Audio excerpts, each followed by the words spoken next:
Not only do we want to make great music, but we want to make great music that takes people out of a comfort zone. Every high school generation, there's going to be that kid who doesn't know it yet, but like we're his or hers culture.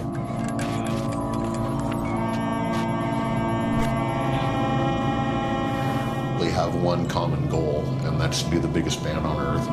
With my face against the floor, I can't see who knocked me out of the way. In 16 years, they've been one of the more controversial bands in metal. They've faced death without self-destructing, and now they've returned to the UK. Slipknot are back.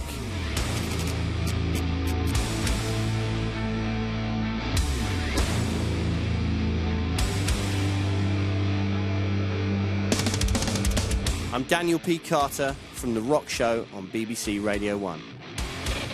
I've been into Slipknot's music since they first came out of Des Moines, Iowa some 16 years ago.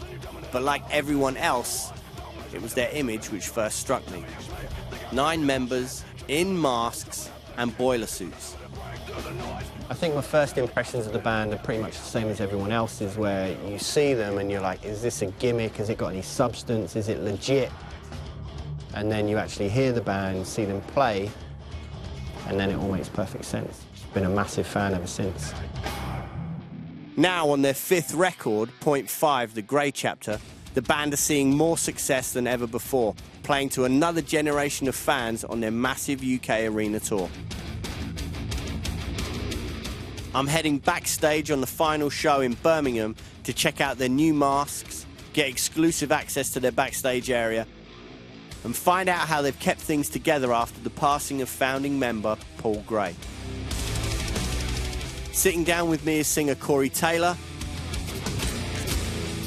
guitarist Jim Root, and percussionist Shawn Crahan, aka Clown. Take it away, Dan. That makes it instantly feel like that there's something important about to happen. Slipknot first made waves in the burgeoning new metal scene, but today this is a band also realizing that they're now elder statesmen of metal. You know, I asked my wife, been married a long time, you're my best friend, I need a fucking straight answer. I'm like, am I, in this life, gonna be known as the Clown in Slipknot? And she just looked me right in the face and goes, yes, get over it. And I was like, basically, I guess I just found out that I started a pretty big band, and I'm in a pretty big band. And it seems like we've influenced so many different bands. I mean, those kids from 5 Seconds of Summer were wearing Slipknot shirts. And I'm like, really? What? Yeah. But then, hey, why not? You're one of those bands that just seems to transcend the genre. Which is strange when you think about the kind of music that we make. It's relentless. I mean, It is just go, go, go. You know, but that shows you the kind of world we live in. You know, we're an extreme band like us can have such a, I hate to say it, a mainstream appeal. What does that say about society? You know? It's insane. The band didn't always have crossover appeal, but ever since the chaos of their shows in the late 90s, they've always been notorious.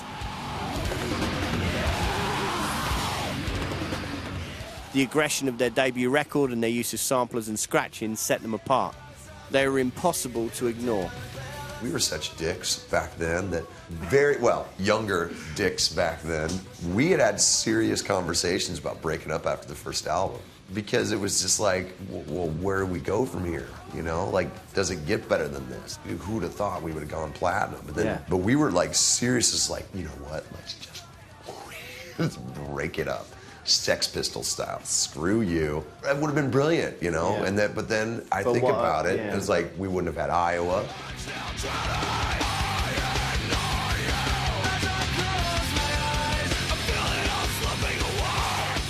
And then Iowa begat, you know, Volume 3, which was us kind of, you know, expanding even further.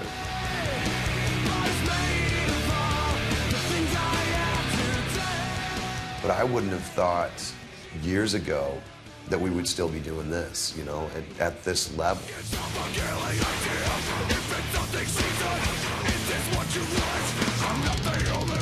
The pinnacle for us was selling 200,000 albums and being able to tour forever, you know? And it just exploded in our face in a good way. Right from the beginning, Slipknot have set the terms for their art. Instead of being just a band, they describe themselves as a culture. And where other artists have fans, their followers are affectionately known as maggots. Our fans are handpicked, man, you know.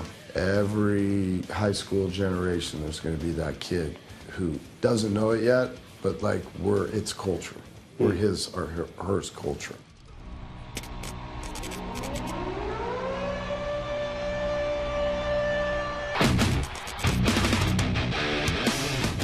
It's the kind of band that you can't like casually, because they've got like, they have their own sound and their own image and their own fan base, and it's just like, it is a whole experience.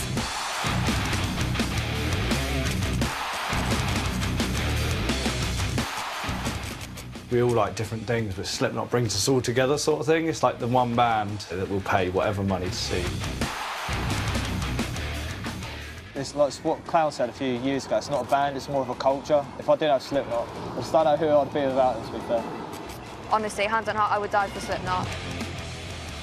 Everyone says, oh, you don't look like someone who listens to metal. Yeah. Well, people have a preconceived notion that anyone who listens to metal is going to have like the big boots, spiky jeans, always wearing a metal type of leather jacket.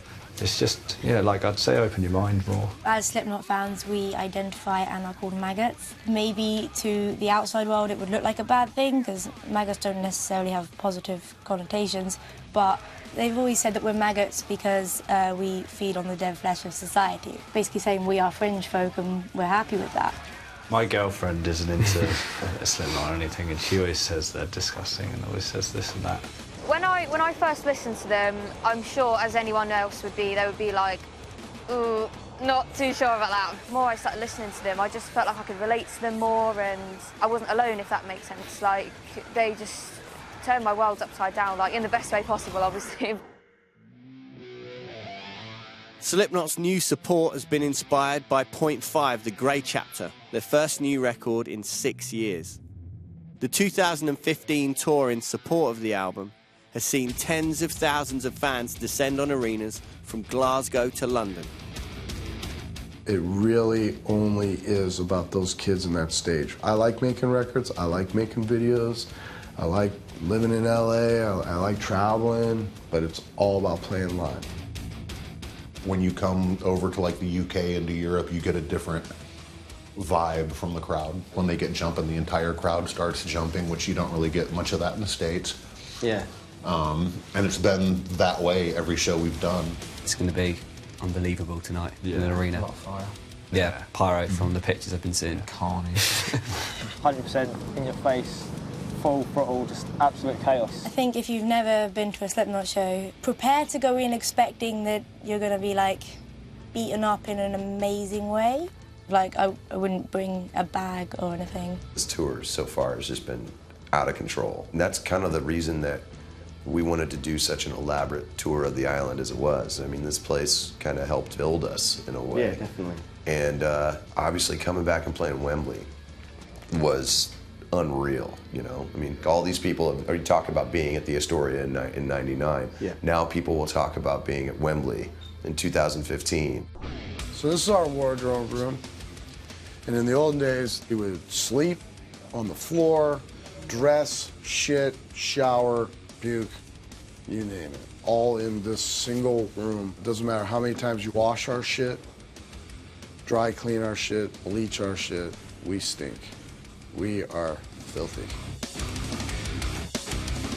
This is our bathroom. This is where I shower. This is where I go to the restroom. This is where I put on our makeup. This version of black, or this version of black, or this version of black, or this version of black. These are leg braces, so I don't destroy my legs. It's a cradle for your head. When you pump it up, it slides up, pulls the vertebrae in your neck apart. Advil, Aleve, Pepto-Bismol. This is a Therastick, so you can like give yourself deep tissue. Alka-Seltzer, you know, coconut oil, vitamin C. The foam roller, so this gets all the lactic acid out of my body. I'm not fucking 30 anymore, I'm 45, and whether I like it or not, I need to fucking change my ways. Immediately after the show, both of these get filled with ice and they go on my shoulders. This is where it all goes at the end of the night. We get rid of all the bad shit in here, like Sid, so. For nearly a decade, Slipknot on tour were like a manic travelling circus. But things backstage have changed a lot recently, especially since founding member and bassist Paul Gray passed away in 2010. Kept this, man, you know? Kept this going for the longest time. It's probably a pair of Paul's boxers. This is my brother, man. That's all I can tell you. Like, how you doing, man? And that's Paul, you know? It's little things. So, we keep that shit. It's not gonna change. Can't. Paul was found in a hotel room in Des Moines, having died of an accidental overdose. He was 38 years old. He was everything that was wonderful about this band and about this group of people. The only way I can sum up Paul Gray is love. People speculated that the band wouldn't be able to recover, but after touring, they got back to writing again in 2013, and the resulting album is a tribute to Paul's memory. There's a legacy of a person that was a huge part of this band, that lived and breathed and loved this band so much that, you know, to let all that stuff fly by the wayside would be a great waste. Yeah. You know, of the legacy of a fucking awesome human being, you know? And that's something that drives me. If nothing else, we owe it to him. This was really the first time that we had been able to talk about everything that had happened with Paul, you know? Yeah. We started realizing that we were all carrying these strange versions of guilt, you know, like, was there more I could have done? Was there more I could have said? Was, you know, should we have pushed more? You know, I mean, survivor's guilt is a hell of a thing, but it became very open and very emotional, you know, and it helped us really kind of get to the point of making this album feel honest and feel human and feel completely unhinged, because, I mean, that's what we were all feeling. That's a beautiful thing, because, you know, making music and art that's as intense as this, it is a very cathartic experience anyway, I think, and it's got to be very honest. Yeah, it was either be honest or move on, you know? We knew that the fans were hurting just as bad as we were, you know? Maybe not in the same way, but just as badly, and it was important for us to kind of share that, you know? Paul's death isn't the only turbulence that Slipknot's had to deal with in the last few years. Also parting ways with original drummer Joey Jordison. But by channeling what they've been through into their music, they've made even more people identify with them. Growing up, I was encouraged to be a certain person, and I wasn't happy with the way that was going, but I didn't really feel I had the courage to step outside of it. And I think having the support of like the fan base, and also of just feeling supported by the band, because they care about their fans and they're very vocal about that, helped me to like have the strength to say like this is who I am. I'm not the person that you want me to be. I'm the person I want me to be. A couple of years ago, I struggled with anxiety disorder. I really had a period where I struggled to leave the house, I struggled to go to school, I struggled to do a lot. And with Slipknot, it was a release. I could listen to them for half an hour and straight, and just forget about the world. From the new generation of maggots to those that were there back in 1999, tonight in Birmingham, this arena is completely rammed. And everything about the return of Slipknot has been meticulously planned and executed, from the music and stage show to a new set of masks. From the Slipknot, from our hair to our fucking shoes, it's all planned, you know what I mean? Yeah. One way or another, it's gotta be justified, so there's an overall aesthetic. After losing Paul and then all the struggles that we've had, obviously parting ways with Joey, to kind of, you know, explain the last 4 years of, you know, putting on a mask, but then not completely feeling like myself. It was almost like wearing a mask to put on a mask, and that's what I wanted this to represent as far as peeling it away, and there's another mask underneath. The fight, the fuck, the hate, the love, it all goes into the making of a mask. As of the last 3 days, I feel like nothing, so nothing is exactly what you get, void of all color. Might as well be fucking space, because that's pretty much where I feel I'm at right now. And we're out. We're out. You know, we're a very peculiar band. I mean, I like to say things like we're way beyond the friendship point. I don't think any of us are really friends now. I think we're really brothers now. You know, we don't see each other all the time. We don't call each other up. We don't go to each other's birthday parties. But we'd probably kill for each other still. Definitely would kill for each other still. All right, boys, bring it in! Look, this town has got some serious history when it comes to our genre. We've always shown respect, but we've also rewritten it. We make our own fucking path. If this tour is anything from what the rest of the year's got, we are about to fucking destroy this motherfucking place. So fuck Birmingham on 3! 1, 2, 3, fuck Birmingham!